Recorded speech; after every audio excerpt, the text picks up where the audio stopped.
Olá a todos e mais uma vez sejam bem-vindos a mais uma aula da nossa Escola da Manhã.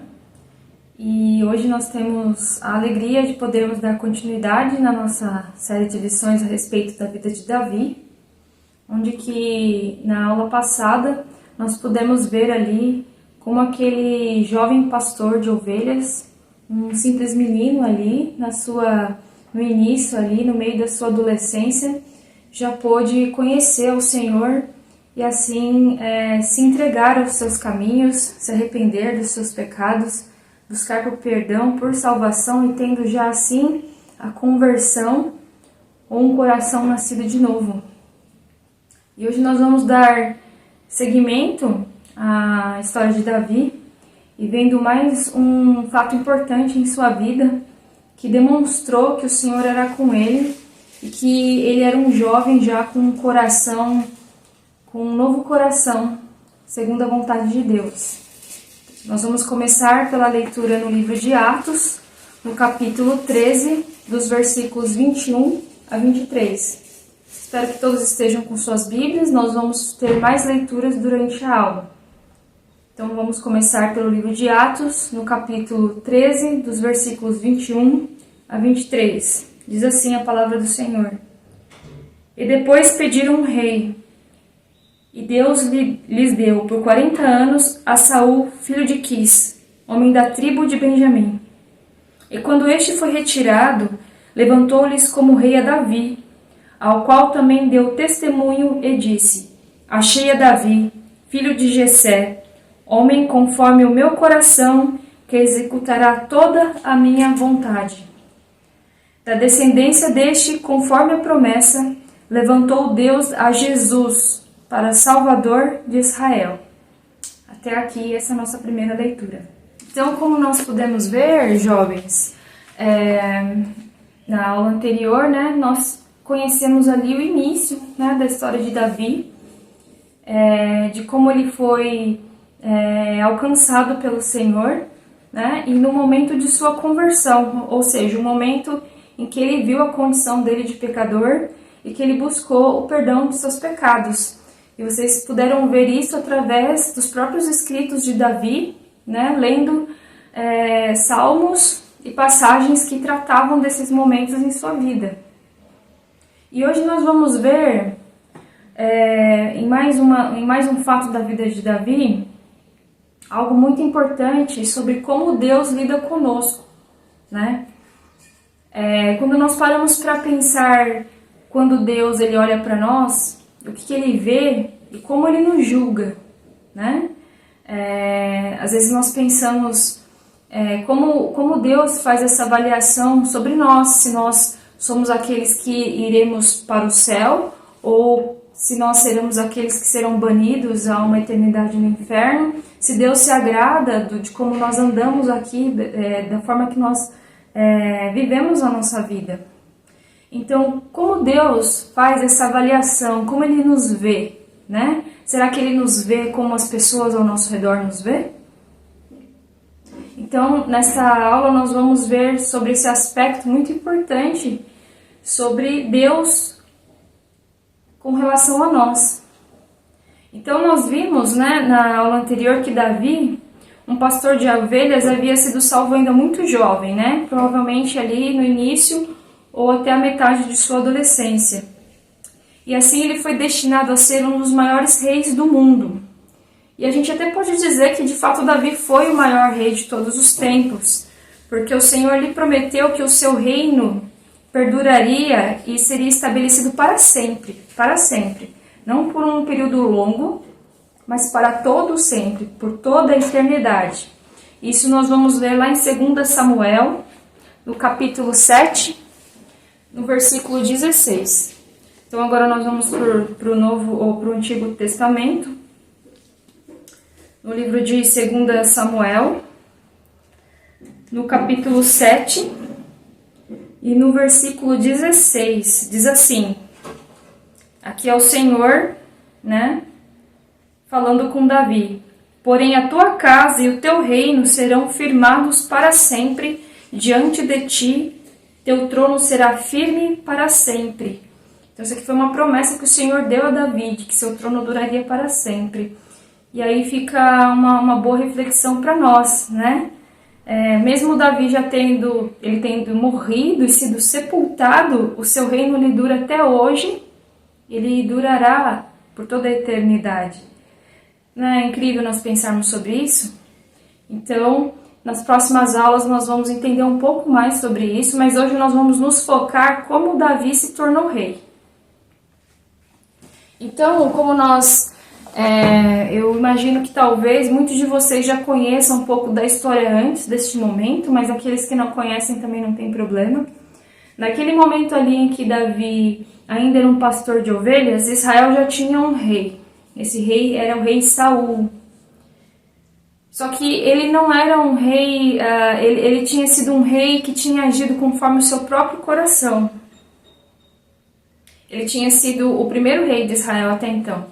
Porque antes disso, Israel era liderado, governado pelos sacerdotes, pelos profetas, que ensinavam a lei e ensinavam a palavra do Senhor ao povo. Então o povo tinha como rei, como governante a Deus.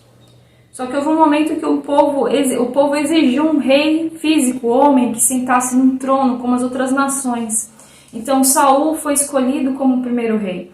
Só que até aquele momento ele tinha sido um rei desastroso, ele tinha sido um rei rebelde, um rei com más atitudes, desobedecendo o Senhor continuamente. Então, o Senhor informou ao profeta Samuel, que antes de Saul era o governador de Israel, antes de Saul chegar ao trono, Deus informa o sacerdote Samuel de que ele deve agora ungir um novo e melhor rei. Então nós vamos ver agora, na nossa próxima leitura, nós vamos ler 1 Samuel. Nós vamos agora para o livro de 1 Samuel, no capítulo 13, no versículo de 13 a 14, esta situação. Então diz assim a palavra do Senhor. Então disse Samuel a Saul: procedeste neciamente e não guardaste o mandamento que o Senhor teu Deus te ordenou, porque agora o Senhor teria confirmado o teu reino sobre Israel para sempre. Porém agora não subsistirá o teu reino. Já tem buscado o Senhor para si um homem, segundo o seu coração, e já lhe tem ordenado o Senhor que seja capitão sobre o seu povo, porquanto não guardaste o que o Senhor te ordenou. Então nós vimos aqui este momento, muito crítico, em que Samuel vai até Saul e diz que ele não foi um bom rei, que ele não obedeceu ao Senhor, e que por isso o Senhor já tinha escolhido um novo homem, um homem que seria como o próprio coração de Deus, que teria um coração como o coração de Deus. Agora nós podemos pensar o seguinte, mas como Samuel poderia encontrar esse novo e melhor rei? Quando nós pensamos em selecionarmos alguém para um cargo importante, como de um rei, um presidente de uma nação, um presidente de uma empresa ou até mesmo um líder de um grupo, como nós podemos pensar em selecionar essa pessoa para esse cargo tão importante? Muitas vezes, eu creio que a maioria de vocês já ouviram falar sobre currículo, não é? Para uma vaga de trabalho, para uma vaga de estágio. O que a gente deve colocar nesse currículo? A gente deve colocar as nossas habilidades, as nossas qualificações, os cursos que nós temos ou não, e a nossa experiência. Se para uma simples vaga de trabalho ou de estágio a gente precisa colocar essas coisas, imagine para um cargo de liderança, de governo, seja de um país, ou de uma empresa, ou de um grupo que vai exercer alguma atividade, Então, nós vamos ver agora algumas virtudes que são esperadas de alguém que vai ocupar um cargo de liderança. Então, em primeiro lugar, a idade conta muito. Uma pessoa que vai ser líder, ela precisa já ter alguns anos a mais de vida. Por quê? Porque isso quer dizer que ela já tem mais vivência, que ela tem mais experiência, que ela já passou por muitas situações em sua vida e naquela área ali que ela trabalha. Então ela é uma pessoa mais preparada, né, para estar naquele cargo de liderança. Outra coisa que também conta muito é a aparência. Ter uma boa apresentação, estar arrumado, né, estar com roupas, né, apresentáveis, isso causa uma ótima influência numa entrevista de trabalho. Imagino também que a maioria de vocês, talvez alguns já devem ter feito alguma entrevista, ou já ouviram falar a respeito, que quando nós vamos nos apresentar para uma vaga de emprego, nós devemos estar bem arrumados, com uma boa apresentação, porque isso conta muito. Isso demonstra responsabilidade, demonstra que você leva a sério aquele cargo que você pretende, né, angariar. E na antiguidade isso era muito importante, porque o rei naquela época ele era um rei que conduzia a tropa para a batalha. Então o rei ele tinha que ter uma aparência inspiradora, poderosa, né, para inspirar o seu povo e os seus soldados. Então na antiguidade contava muito a aparência do rei. E um outro requisito que é o sucesso, né? Talvez aqui o mais importante de todos, que é o que? É um registro das suas realizações, né? Daquelas coisas boas que você fez, de bons trabalhos anteriores que você já realizou. E para um cargo de liderança é muito importante que a pessoa ela tenha já um bom histórico de governo, de um cargo de gestão, que ele tenha uma boa reputação em gestão, em administração, né? Então isso é muito importante. Só que nós vamos ver na nossa próxima leitura que para escolher o rei de Israel, essas virtudes, essas qualificações não foram bem observadas e nós vamos entender por quê. Então agora nós vamos para a nossa próxima leitura, que está no livro também de 1 Samuel, no capítulo 16, dos versículos 1 a 13. Então vamos voltar novamente para 1 Samuel, uma página para frente da leitura que a gente acabou de fazer, 2 páginas, aliás. Capítulo 16, versículo de 1 a 3 diz assim: Então disse o Senhor a Samuel: Até quando terás dó de Saul, havendo eu rejeitado, para que não reine sobre Israel? Enche um chifre de azeite e vem, enviar-te-ei a Jessé o belemita, porque dentre os seus filhos me tenho provido de um rei. Porque disse Samuel: Como irei eu? Porém disse Samuel: Como irei eu? Pois ouvindo Saul me matará. Então disse o Senhor: Toma uma bezerra das vacas em tuas mãos e dize: Vim para sacrificar ao Senhor. E convidarás a Jessé ao sacrifício, e eu te farei saber o que hás de fazer. E ungir-me-ás a quem eu te disser. Fez, pois, Samuel o que dissera o Senhor, e veio a Belém. Então os anciãos da cidade saíram ao encontro, tremendo, e disseram: De paz é a tua vinda? E disse ele: É de paz. Vim sacrificar ao Senhor. Santificai-vos e vinde comigo ao sacrifício. E santificou ele a Jessé e a seus filhos, e os convidou ao sacrifício. E sucedeu que, entrando eles, viu a Eliabe e disse: Certamente está perante o Senhor o seu ungido. Porém o Senhor disse a Samuel: Não atendes para a sua aparência, nem para a grandeza da sua estatura, porque eu tenho rejeitado. Porque o Senhor não vê como vê o homem, pois o homem vê o que está diante dos olhos, porém o Senhor olha para o coração. Então chamou Jessé a Abinadab, e o fez passar diante de Samuel, o qual disse: Nem a este tem escolhido o Senhor. Então Jessé fez passar a Sama, porém disse: Tampouco a este tem escolhido o Senhor. Assim fez passar Jessé a seus 7 filhos diante de Samuel. Porém Samuel disse a Jessé: O Senhor não tem escolhido a estes. Disse mais Samuel a Jessé: Acabaram-se os moços? E disse: Ainda falta o menor, que está apacentando as ovelhas. Disse, pois, Samuel a Jessé: Manda chamá-lo, porquanto não nos assentaremos até que ele venha aqui. Então mandou chamá-lo e fê-lo entrar. E era ruivo e formoso, semblante de boa presença, e disse o Senhor: levanta-te e unge-o, porque é este mesmo.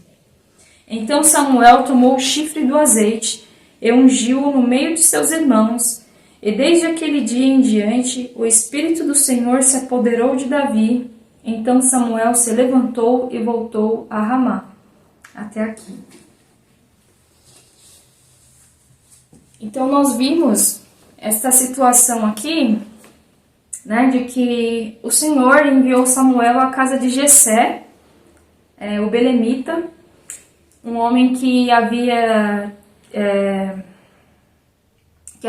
tido, né, que havia tido 8 filhos, e assim Samuel foi enviado até a casa de Jessé para que dali fosse selecionado o novo rei de Israel. E chegando lá, foi-lhe apresentado logo o primeiro filho, o primogênito, né? O primogênito era o filho que era o futuro líder da família na ausência do pai. Era aquele que era bem mais preparado para liderar, para cuidar, para administrar. Era aquele que tinha a maior parte da herança da família. E nós vemos que Jessé era descendente de Boaz. Eu não sei aqui se todos lembram da história de Boaz e Ruth, né? Boaz, ele já era um homem que já tinha muitas terras, então nós podemos aqui concluir, né, que Jessé era dono também de uma grande quantidade de terras. Então Eliabe, o filho primogênito, o primeiro que foi apresentado aqui ao profeta Samuel, ele já tinha, né, também muitos bens. E ele era soldado do exército de Saul. Isso nós podemos ver lá em 1 Samuel, no capítulo 17, 13. Depois vocês podem checar lá. Está em 1 Samuel 17, 13. Que Eliabe, ele era um valente soldado do exército de Saul, ou seja, ele era o mais velho, né? Ele já tinha mais vivência, ele tinha mais experiência. Ele seria o futuro líder da família. Ele também tinha bens. E ele também era um experiente soldado do exército de Saul. Ele já sabia guerrear, batalhar. Então, todas essas qualificações faziam de Eliabe o grande candidato, né? Ou, na verdade, o grande elegido a ser rei de Israel. E foi isso que Samuel percebeu. Quando ele viu Eliabe ali a primeira vez, ele falou: está aí o ungido do Senhor. Mas o que o Senhor falou ali naquele momento para Samuel? A este eu tenho rejeitado, porque o Senhor, ele não vê como vê o homem, mas o Senhor vê o coração, o que tem no interior. E assim o Senhor não só rejeitou Eliabe, como rejeitou também os outros jovens. Então o Senhor aqui, ele explicou a Samuel, né, que os critérios que ele tem para escolher um novo líder, o líder que seria da sua nação, do seu povo, ele tem critérios diferentes de nós, seres humanos, né, ao escolher alguém para ser líder. Então, né, como eu já disse, nós julgamos pelo que nós vemos. O que nós vemos? A aparência, as realizações, as posses dessa pessoa. Mas o Senhor vê o interior. E o que o Senhor viu? O Senhor viu o coração de Eliabe e dos outros jovens, seus desejos, suas motivações, o caráter de cada um. Então Deus os rejeitou. Então nós vemos aqui a grande sabedoria do Senhor, né? Em olhar o coração, em olhar o nosso interior. Por exemplo, não seria muito estranho a gente, vamos supor que fôssemos comprar um carro, né? E nós olhássemos aquele carro bonito, lindo, esportivo, confortável, cheio de acessórios, mas para a gente depois descobrir que o motor dele está danificado e que para a função dele de carro, de simplesmente nos locomover de um lugar para o outro, ele não funciona, porque ele tem um péssimo motor. Não seria muito estranho isso, né? Então, o estado do coração de uma pessoa é tão importante para Deus quanto um motor é importante para um carro. Então não importa a aparência, não importa as realizações internas. Se o interior estiver danificado, o que tem por fora de nada vale. Então aqui nós vemos que Samuel, ele também ficou um pouco surpreso ali, né? Porque ele viu que ele também julgou errado.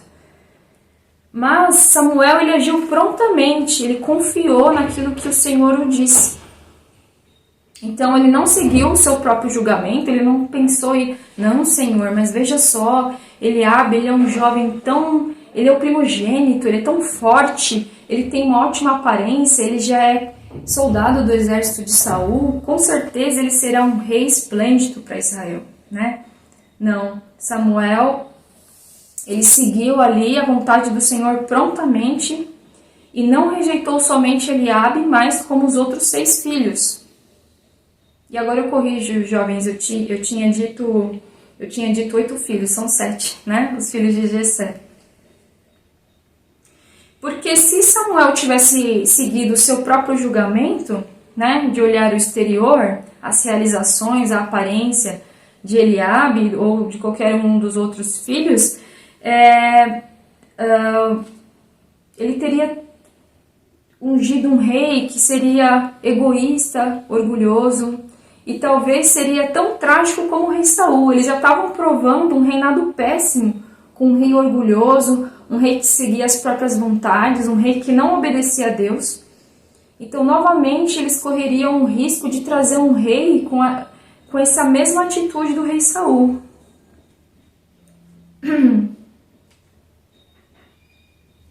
Então, nós vemos aqui que Samuel obedeceu prontamente o Senhor, e uma vez que todos os filhos passaram diante dele, né, uma vez que o Senhor disse que nenhum deles foi aceito, deveria ter mais filhos.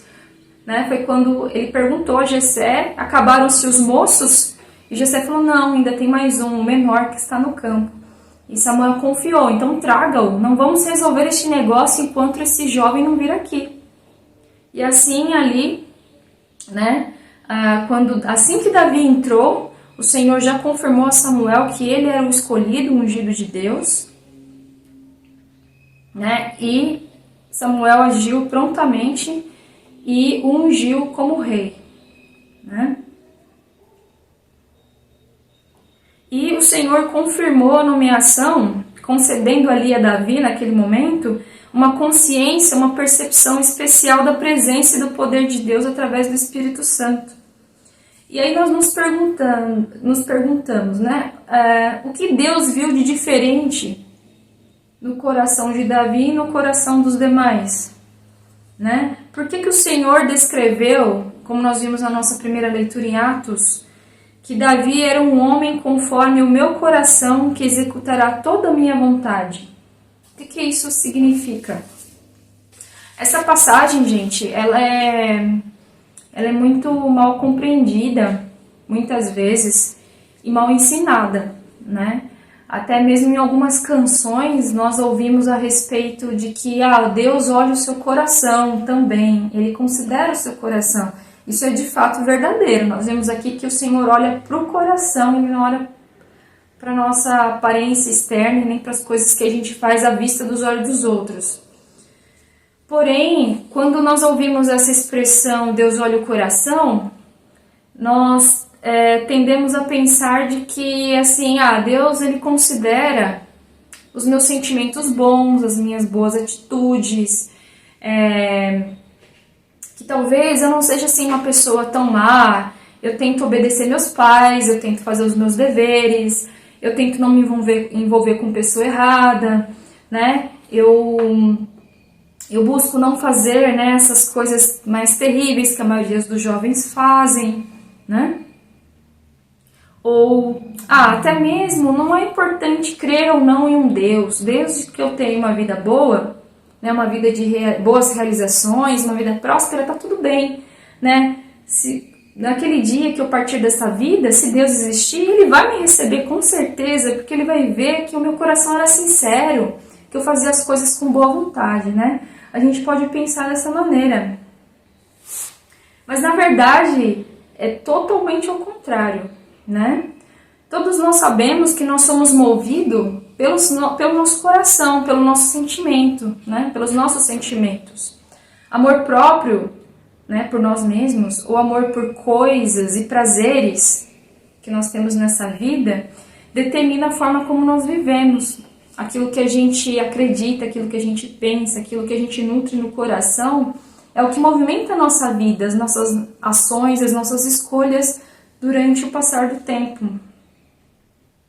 E a pessoa que não crer em Deus, a pessoa que não busca fazer a vontade do Senhor, a pessoa que não busca principalmente arrependimento de pecados e salvação, ela pode ser atraente de muitas formas, né? Mas essa pessoa ela é fria para com Deus, ela é teimosa em relação ao chamado de arrependimento que o Senhor faz para nós desde o começo da história humana. O Senhor sempre vem com paciência, nos chamando ao arrependimento de pecados. Essa pessoa ela é insensível com o Senhor Jesus e seu grande amor. Então, para ela não faz diferença ou não Jesus ter vindo, ter morrido na cruz do Calvário. Ela é insensível para essa questão, né?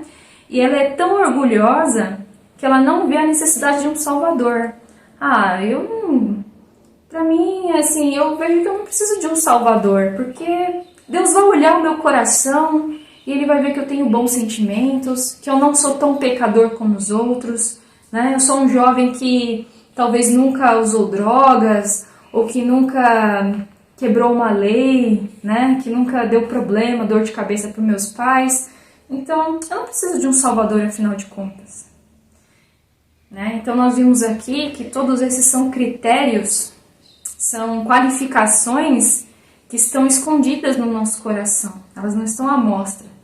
Então, por mais que as pessoas não vejam, Deus vê. Então, isso aqui já é um critério de rejeição. Deus não tem como aceitar um coração desse aqui. Só que Davi, quando nós vemos Davi, quando ainda ele era um adolescente, qual a diferença, né? Davi ele não resistiu e não endureceu seu coração contra o Senhor. Ele havia escutado o Senhor, cuja obra ele via quando ele estava ali apacentando as ovelhas. Ele via toda aquela imensidão, aquela natureza, aquela beleza, aquela ordem, né? Nas coisas, na natureza, nos animais que ele cuidava. Então ele conseguia ver que existia um Deus que governava todas as coisas, que tinha criado todas as coisas, inclusive a ele. Ele ouviu e ele se lembrou da palavra de Deus que era ensinada em sua casa. E ele creu naquela palavra que lhe era ensinada. E assim Davi, ele experimentou a maravilhosa experiência da conversão, como nós vimos na aula anterior, né? Ele cresceu para amar o Senhor de todo o seu coração. E assim o Senhor se fez cada vez mais real em sua vida, conforme o passar do tempo. Então Davi, ele não tinha um coração especial, porque Davi era muito bom, porque Davi era muito habilidoso, porque Davi era um menino que fugia dos problemas, que não pecava, não. Pelo contrário, Davi, ele reconheceu os seus pecados. Só que ele se arrependeu dos seus pecados e buscou o Senhor para a sua salvação. Então ele experimentou a conversão. Então essa foi a grande diferença que o Senhor viu quando viu os irmãos de Davi e a Davi. Então, como nós podemos analisar, né? Um coração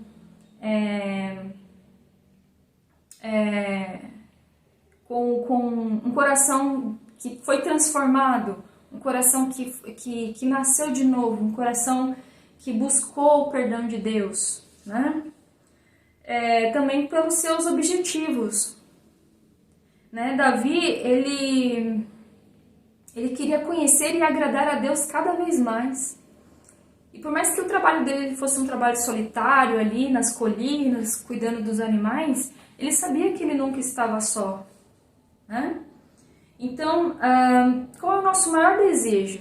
A gente deve perguntar. Qual que é a minha principal ambição na vida, né? O que me move, o que me faz querer continuar a estar vivo a cada dia, quais são os meus prazeres, quais são os meus desejos, né? Porque os desejos de Davi estavam focados, fixados em Deus, isso afetou a vida dele inteira. tudo que ele fez na vida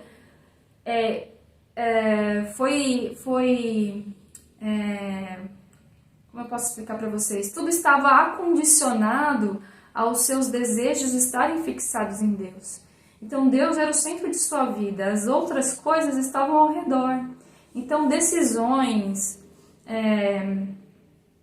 o que fazer, o que não fazer, tudo estava voltado a querer conhecer e agradar a Deus cada vez mais.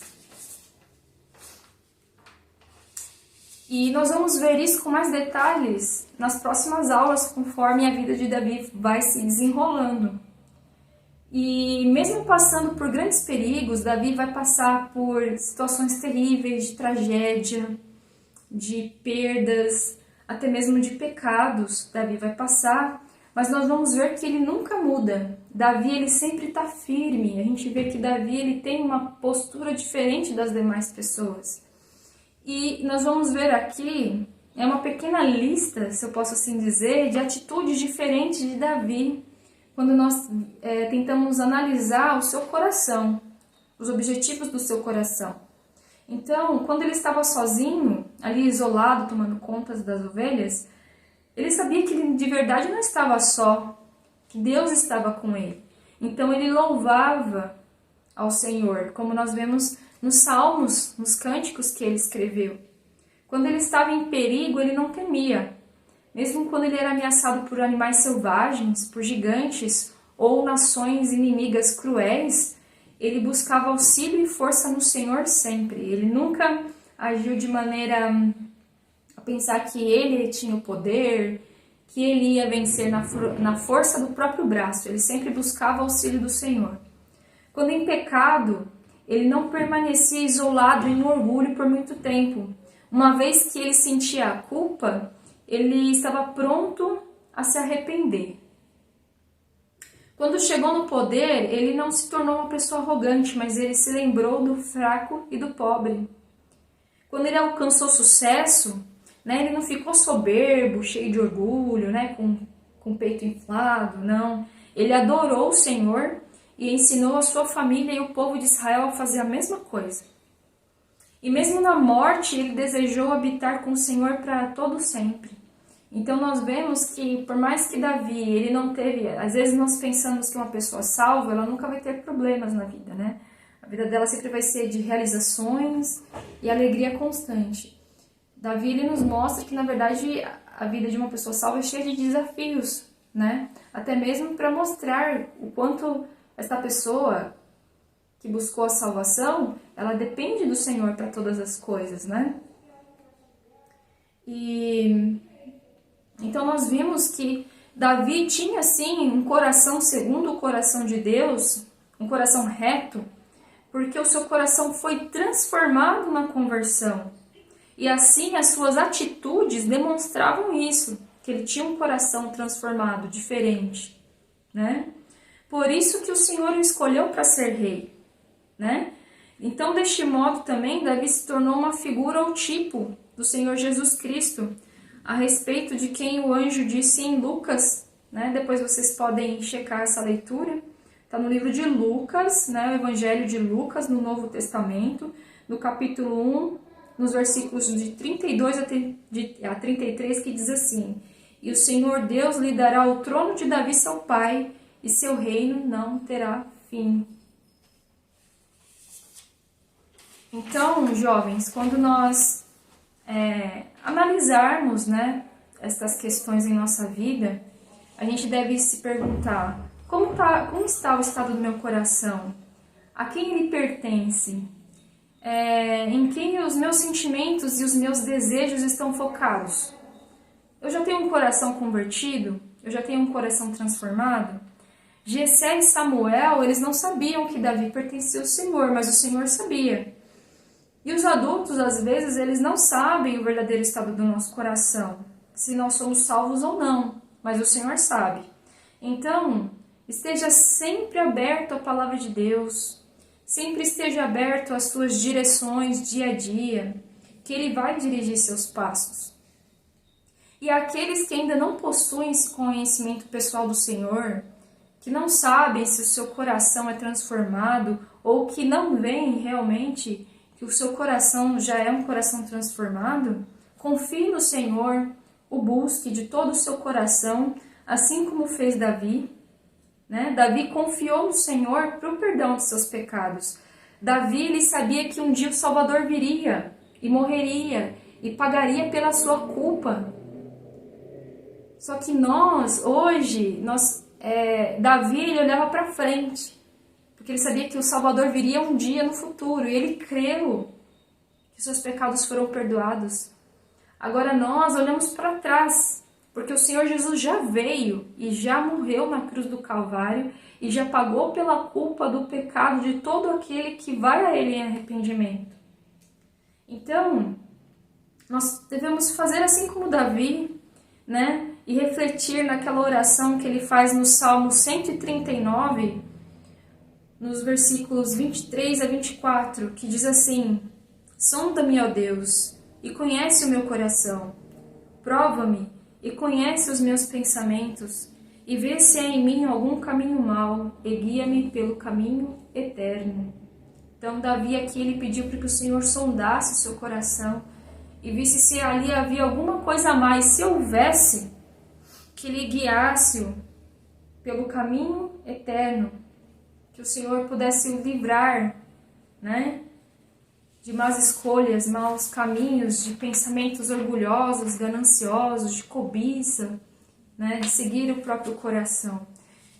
Então, jovens, que vocês possam pensar a respeito, fazer uma análise séria do coração de vocês e buscarem o Senhor de todo o coração, e assim como Davi, também ter um coração segundo o coração de Deus. E agora nós vamos louvar ao Senhor com o hino 82, que é um hino que reflete os sentimentos que estavam no coração de Davi. Eu espero que vocês prestem atenção na letra e que vocês meditem também enquanto vocês cantam este hino. Que Deus os abençoe.